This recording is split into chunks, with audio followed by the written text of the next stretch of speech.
नमस्कार, मैं हूं करमवीर और आप देख रहे हैं फॉलो अप। फिल्म निकाह के एक मशहूर गाने की लाइन है कि दिल के अरमा आंसुओं में बह गए। जी हां, मोदी सर ने आखिरकार अपने गारंटी वाले दुकान से महिला आरक्षण विधेयक वाला प्रोडक्ट दूसरे टर्म के आखिरी दिनों में संसद से पास तो करवा लिया, जिस पर कई किंतु परंतु वाले पैबंद भी लगे हैं। बिल पास करवाते वक्त मोदी सर ने सोचा होगा कि चलो G20 और चंद्रयान 3 के उत्सव के बाद कम से कम दिवाली तक का इंतजाम हो गया। इस बहाने से राज्यों के विधानसभा चुनावों में उन्हें भ्रष्टाचार, बेरोजगारी पर विपक्ष घेर नहीं पाएगा और जोगी मीडिया के जाबाज एंकरों को भी रोज अपने डिबेट में मुर्गा लड़ाने का सुअवसर भी मिल जाएगा। लेकिन एक कहावत है कि सर मुड़ाते ही ओले पड़े, सो पहले तो कनाडा वाला कांड हो गया और रही सही कसर मोदी सर के नवरत्नों में शुमार रमेश बिधूड़ी ने संसद में अपने संस्कार बताकर पूरा कर दिए। सो मजबूरी में मीडिया को भी मोदी सर के उत्सव से जल्दी निकलकर इन बेबुलाई मुसीबतों पर अब मुर्गा लड़ाना पड़ रहा है। लेकिन अपने मोदी सर भी कहाँ चूकने वाले हैं, उनका तो सदवाक ही है कि आपदा में अवसर। सो पहले बनारस और आज यानी सोमवार को भोपाल में खुद के मुंह से मियां मिट्ठू बनकर अपने गारंटी वाले भाषण उन्हें देने पड़ रहे हैं। लेकिन मोदी सर इस बिल के झोल झाल को बखूबी जानते भी हैं। सो महिलाओं को आगाह भी कर रहे हैं कि कहीं सच्चाई वच्चाई के चक्कर में मत पड़िए, बस गारंटी पर ध्यान दीजिए। लेकिन क्या आप जानते हैं कि मौजूदा संसद में महिलाओं की भागीदारी का गणित क्या कहता है और किस तरह महिला सांसदों में भी वंशवाद घुला मिला है, जिसका ठीकरा अक्सर मोदी सर बड़ी चालाकी से कांग्रेस पर फोड़ने की कोशिश भी करते हैं। वैसे हर आम आदमी जो सिर्फ वोटर है उसे तो इतना पता ही है कि इस बिल से किसे और कैसे फायदा होगा। दरअसल ये बिल जब भी लागू होगा, वो चाहे 2026 में हो या 2039 में, इसका लाभ तब भी वही नेताजी उठाएंगे जिनकी सीटें आरक्षित हो जाएंगी। अब आप कहेंगे कि वो कैसे, तो वो ऐसे कि जिस तरह से अभी लागू पंचायत और निकाय चुनावों में महिला आरक्षण के बाद भी ज्यादातर वही महिलाएं चुनाव में टिकट पाती हैं जिनका कोई मजबूत पॉलिटिकल आका हो या उनके पति या पिता की सीट बदल गई हो और उस घराने को अपने सियासी रसूख के खो जाने का डर सता रहा हो। और ऐसा सभी दलों के साथ होता है। तभी आप देखते होंगे प्रधान पति होते हैं, प्रधान पिता होते हैं, पार्षद पति होते हैं। ऐसे में ये कहना कि आधी आबादी को बस अब मुक्ति और कल्याण का मार्ग मिल गया है, जल्दबाजी होगी।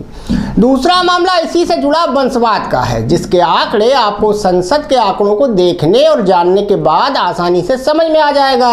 दरअसल डिजिटल संसद वेबसाइट के डेटा का विश्लेषण दिखाता है कि मौजूदा लोकसभा में आधे से अधिक महिला सदस्य यानी कि लगभग 55% जो कि वंशवादी हैं या फिर किसी राजनीतिक परिवारों से आती हैं। ये दिखाता है कि गैर राजनीतिक पृष्ठभूमि की महिलाओं की राजनीति में कम हिस्सेदारी होती है और ऐसा बड़ी चालाकी से तकरीबन सभी दल अंजाम देते हैं। हालांकि कुछ लोगों का मानना है कि इसमें बदलाव की उम्मीद है। जब महिला आरक्षण विधेयक जो संसद के निचले सदन और राज्य विधानसभाओं में महिलाओं के लिए 1/3 आरक्षण यानी कि लगभग 33% करता है और जब लागू हो जाएगा तब ऐसी उम्मीद की जाती है। लेकिन यह अगली जनगणना उस जनगणना के आधार पर निर्वाचन क्षेत्रों के परिसीमन के बाद लागू होगा।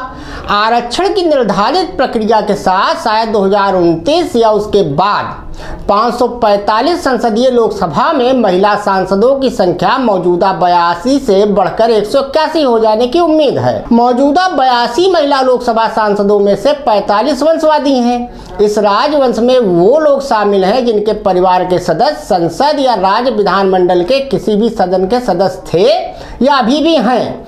इन परिवार के सदस्यों में पति पत्नी, ससुराल वाले या ब्लड रिलेशन शामिल हैं। जांच पड़ताल से यह भी पता चलता है कि जब जीवन साथी के रूप में निर्वाचित प्रतिनिधि की बात आती है तो इन 45 महिला लोकसभा सांसदों में से 23 के पति मौजूदा वक्त में सांसद या विधायक हैं। राजनीतिक जानकारों का मानना है कि आरक्षण विधेयक लागू होने के बाद शुरुआत में राजनीतिक घरानों से आने वाली महिला सांसदों का रुझान जारी रहेगा, लेकिन जमीनी स्तर पर ज्यादा महिला नेताओं के उभरने से चीजें बदल सकती हैं या ये भी हो सकता है कि इसके कुछ और परिणाम भी सामने आए।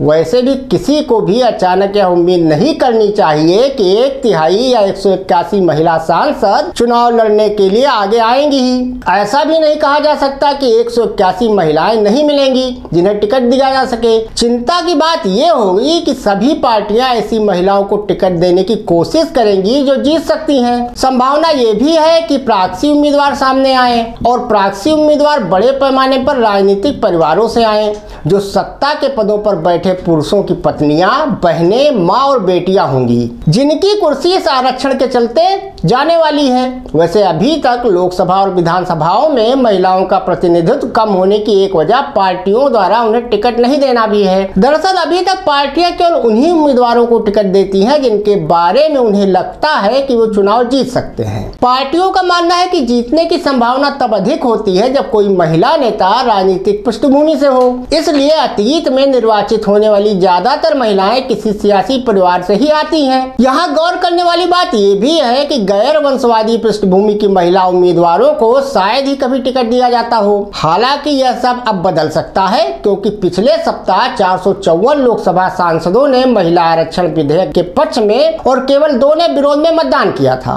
जो राजनीतिक दलों के बीच बड़ी संख्या में महिलाओं को टिकट देने की इच्छा का संकेत देता है। अब बात अगर पार्टियों में वंशवाद की करें तो भाजपा के पास मौजूदा समय में लोकसभा में 42 महिला सांसद हैं जिनमें से 19 राजनीतिक पृष्ठभूमि से आती हैं। इसी तरह लोकसभा में कांग्रेस की 7 महिला सांसद हैं जिनमें से 5 राजनीतिक पृष्ठभूमि से हैं। निचले सदन में तृणमूल कांग्रेस की 9 महिला सांसद हैं जिनमें से 3 राजनीतिक परिवारों से हैं, जबकि बीजू जनता दल के पास 5 हैं जिनमें से 2 राजनीतिक परिवारों से हैं। शिवसेना और द्रविड़ मुनेत्र कझगम में 2-2 महिला लोकसभा सांसद हैं जो राजनीतिक पृष्ठभूमि से ही आती हैं, और वाईएसआर कांग्रेस पार्टी में 4 हैं जिनमें से 1 वंशवादी पृष्ठभूमि से हैं। मौजूदा संख्या में 9 अन्य महिला लोकसभा सांसद हैं जो वंशवादी पृष्ठभूमि से आती हैं। वे समाजवादी पार्टी, बहुजन समाज पार्टी, अपना दल सोनेलाल, शिरोमणि अकाली दल, लोक जनशक्ति पार्टी, भारत राष्ट्र समिति, national people's party, Janata Dal United और राष्ट्रवादी कांग्रेस पार्टी जैसी पार्टियों से संबंधित हैं।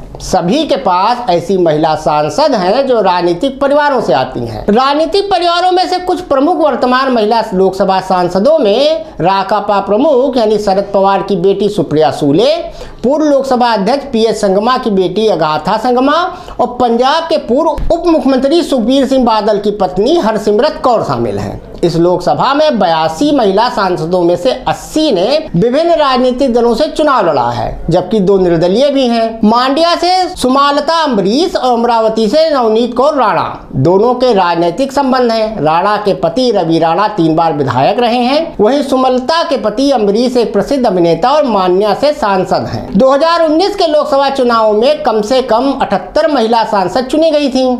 उपचुनाव में सफलतापूर्वक लड़ने वाली 4 महिलाओं को शामिल करने के साथ ये संख्या बढ़कर 82 हो गई। इसी तरह उत्तर प्रदेश के पूर्व मुख्यमंत्री और सपा नेता अखिलेश यादव की पत्नी डिंपल यादव ने मैनपुरी की सीट जीती।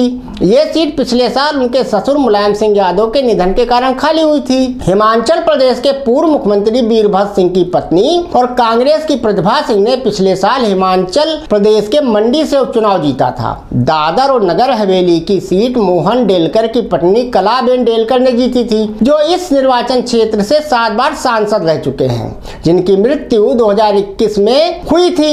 इस कारण से वहां उपचुनाव हुआ। पूर्व केंद्रीय मंत्री सुलेश अंगड़ी की पत्नी मंगला अंगड़ी ने अपने पति के निधन के बाद 2021 में हुए उपचुनाव में कर्नाटक की बेलगाम सीट से जीत हासिल की थी। इसी तरह तमिलनाडु से कनिमोझी करुणानिधि और थमिछाची थांगपांडियन क्रमशः पूर्व मुख्यमंत्री एम करुणानिधि और दिवंगत डीएमके नेता वी थांगपांडियन की बेटियां हैं। इसी तरह महाराष्ट्र में कलाबेन डेलकर के अलावा शिवसेना की दूसरी महिला सांसद भावना गवली हैं, जो पूर्व सांसद पुंडलिकराव गवली की बेटी हैं। भाजपा जो अक्सर विपक्षी दलों पर वंशवादी राजनीति का आरोप लगाती है, उसमें भी राजनीतिक परिवारों से आने वाली महिला सांसद हैं। इसमें पूर्व प्रधानमंत्री इंदिरा गांधी की बहू मेनका गांधी, पूर्व केंद्रीय मंत्री प्रमोद महाजन की बेटी पूनम महाजन, सोरेन, यूपी के पूर्व मुख्यमंत्री रहे एच.एन. बहुगुणा की बेटी रीता बहुगुणा जोशी और माला राजलक्ष्मी, टिहरी गढ़वाल से 8 बार के पूर्व सांसद मानवेंद्र शाह की बहू शामिल है। कुल मिलाकर यही कहा जा सकता है कि नहीं से कुछ भला।